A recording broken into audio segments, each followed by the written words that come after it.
안녕하세요. 반갑습니다. 그로스 리서치 이재모입니다. 이번 영상에서는 반도체와 관련된 이야기를 좀 해보려고 합니다. 저희가 이제 그 추석 연휴를 앞두고 9월 시장이 썩 좋지가 않았습니다. 그리고 이제 연휴가 좀 길었습니다. 한 6일 정도 연휴가 있었고, 영업일로 보실 때는 4거래일 정도가 우리나라의 휴장이었습니다. 그래서 연휴 전주인 목금 그리고 10월 첫째 주 월화 우리가 이제 휴장을 했었고요. 그래서 10월 4일 이제 본격적으로 10월 달 증시가 열렸는데요. 이 와중에 이제 그 9월 달 그 반도체 이제 가격이라든지 이런 것들 또 일부 발표가 있었습니다. 그래서 글로벌 이제 시장 조사 업체인 뭐 디램 익스체인지, 트렌드포스 이런 쪽에서 발표한 그 내용을 보니까 9월 달 그 반도체 디램입니다. 그 평균 고정 거래 가격이 한 1.3불 정도에 마감이 된 것 같습니다. 평균치가 그 정도였으니까 전월 이제 8월 달이 대략 그 정도 가격이어서 지금 두 달 연속 저점 부근이긴 하지만 떨어지는 그 낙폭이 이제 제로가 된 거죠. 그래서 일단은 시장에서는 어느 정도 바닥은 확인을 했다 이렇게 지금 이야기를 하고 있습니다. 그래서 실질적으로 이제 삼성전자, 뭐 SK하이닉스 반도체 메모리 칩 기업들이 그 감산을 진행을 했었고요. 그 이제 감산 효과가 조금씩 나타났던 게 결국 이제 바닥을 좀 어느 정도 확인을 시켜준 시점이 이번 9월 달이었던 것 같습니다. 그래서 9월 달에 바닥을 어느 정도 확인한 것으로 보이고요. 우리가 그 연휴를 맞이했지만 이제 미국 쪽에서는 반도체 기업이 있습니다. 마이크론 테크놀로지라고 하는 기업이 있는데 이 기업이 9월 28일 한국 시각으로 실적을 발표했는데 역시나 이때 중요한 이야기들 좀 해줬습니다. 고위 관계자들이 말하고 있기로는 반도체 가격의 바닥을 좀 확인을 했다. 그리고 앞으로 시간이 지나면서 가격은 오를 것이다. 이렇게 좀 이야기를 했습니다. 물론 마이크론 실적이 발표가 된 이후에 주가는 좀 빠졌습니다. 일정 정도 시장에서는 분명히 더 기대하는 게 있는 것 같아요. 지금보다 좀 더 가파른 상승세 이런 것들을 기대하는 것으로 보이는데요. 업계에 있는 뭐 마이크론이 약간은 보수적으로 전망을 내놓은 것 같습니다. 그러다 보니까 일정 정도 뭐 실망 매물이 좀 나오면서 좀 주가가 빠진 것으로 보이는데요.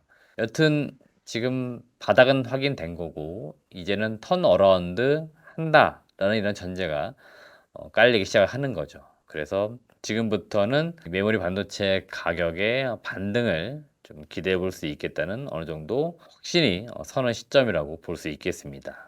물론 시장에서는 이거보다 조금 더 빠른 시일 내에 바닥을 확인하고 다시 턴 어라운드 하고 가격이 좀 가파르게 상승을 하면서 전체적으로 메모리 업체들의 그 실적에도 좀 좋은 영향을 미치기를 굉장히 기대했던 것으로 보입니다. 그런데 지금 글로벌 어떤 분위기라든지 이런 걸 봤을 때는 속도는 약간 완화한 듯한 그런 모습이 지배적이고요. 지금 뭐 이런 뉴스라든지 내용을 봤을 때 저는 개인적으로 연휴가 끝나고 삼성전자, SK하이닉스 이 두 개의 기업의 주가가 오를 것으로 기대를 했었는데 오늘 같은 경우에는 전체적으로 위험 자산에 대한 선호도가 좀 낮은 편입니다. 반대로 안전 자산에 대한 선호도가 급격히 올라가면서 지금은 반도체 어떤 섹터라든지 산업에 대한 이슈보다는 전반적으로 매크로의 가장 기준점이 될 수 있는 미국의 금리, 뭐 그다음에 국채 수익률 이런 것들이 좀 더 시장을 지배를 하는 것으로 보입니다. 그래서 사실 이 반도체 뭐 가격 동향 이슈가 좀 약간은 묻히는 모습을 보이고 있는데요. 이런 것들이 결국 10월 달에 다시 또 등장을 할 겁니다. 왜냐하면 10월 6일로 지금 예상이 되어 있는데요. 삼성전자가 3분기 잠정 실적 발표를 할 겁니다.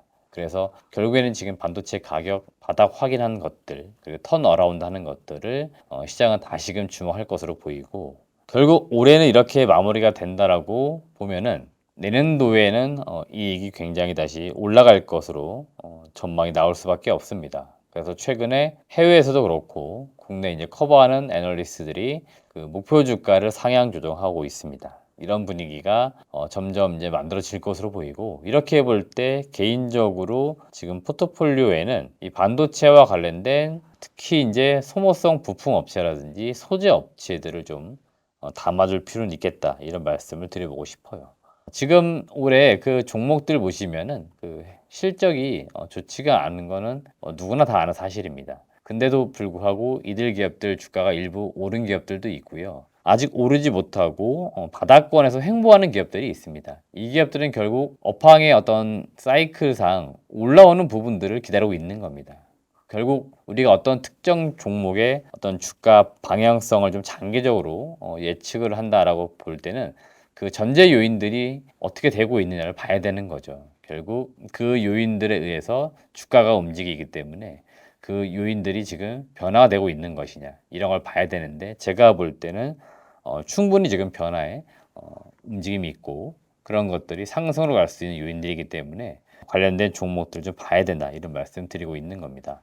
개인적으로 탐방 다녀온 기업 중에서 이제 BCAC라고 하는 기업도 제가 유심히 보자라는 말씀을 드렸습니다. 이 기업도 올해 실적을 보시면은 주요 고객사가 삼성전자, 뭐 하이닉스 이런 쪽입니다. 그러다 보니 이 주요 고객사들의 가동률이 떨어지면서 동사의 공장 가동률도 많이 낮은 상황이고, 지금 매출이나 이익도 많이 떨어진 상황입니다. 근데 반대로 결국 고객사 가동률 올라가고 뭐 가격 상승 요인들이 만들어진다. 그럴 경우에는 이들 기업들도 서서히 주가가 올라가는 흐름이 나올 수 있다. 그렇게 놓고 볼 때 지금 반도체와 관련된 소모성 부품 업체들, 그다음에 소재 업체들을 좀 봐야 된다, 이런 말씀을 드리고 싶습니다. 조만간 제가 또 반도체와 관련된 종목들 또 이야기를 드릴 수 있는 기회가 있을 것 같아요. 아마 그때는 지금보다 더 좋은 소식들이 나오지 않을까. 그러면 결국에는 주가는 일부 좀 올라선 모습이 나온 시점이 될 수도 있기 때문에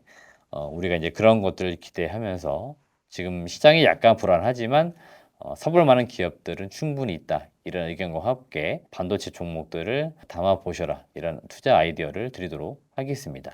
시청해주신 여러분 고맙습니다.